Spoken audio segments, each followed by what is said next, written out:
Gérald Darmanin, après Édouard Philippe au journal du dimanche, vous-même avez reconnu hier sur Brut l'existence d'un racisme anti-blanc.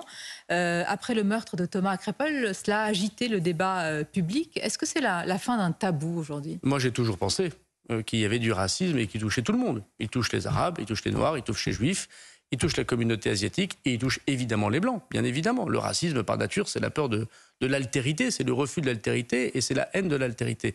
Donc évidemment qu'il y en a un contre les personnes de couleur blanche. Personne ne dit le contraire. J'ai été élu pendant 15 ans, je suis toujours. Personne ne dit le contraire? Bah, j'espère bien. Une grande partie de la gauche? Ah bah si. Beaucoup disent le contraire. Ils sont dans le déni. Alors voilà, moi j'ai été élu local pendant très longtemps. J'ai vu des choses comme maire, du racisme qui touchait les Maghrébins, qui touchait les Noirs et qui touchait bien évidemment aussi les Blancs. Voilà. Et ne pas le dire, c'est pas dire la vérité. Mais est-ce qu'on peut le dire dans notre débat public sans être menacé? À cette même place, il y a quelques jours, c'est la maire de Romans-sur-Isère, Madame Marie-Hélène Toraval, qui a évoqué ce racisme anti-blanc, qui a par ailleurs dénoncé une minorité, a-t-elle dit, qui fait la loi dans le quartier de la Monnaie. Vous le savez, elle a été menacée de décapitation. Et puis après des prises de parole dans les médias, elle a aussi été menacée en lui intimant de ne plus parler. Je trouve que c'est fait dans une relative indifférence aujourd'hui dans le débat public et politique. Comment réagit le ministre de l'Intérieur? D'abord, elle est très courageuse, Madame le maire. Nous avons eu des contacts avec elle. J'ai constaté d'ailleurs qu'elle avait dit que j'avais eu raison de parler d'ensauvagement. Nous avons regardé sa sécurité.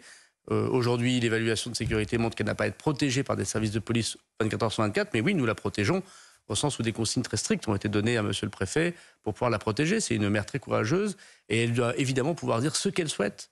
C'est vrai pour n'importe qui d'ailleurs, sur des plateaux de télévision, au nom de sa population. Voilà. Moi, je savais, j'étais maire de Tourcoing, dans une ville qui est difficile également. Les élus, ils reçoivent des menaces tous les jours, parce qu'il y a une forme, oui, d'ensauvagement contre eux.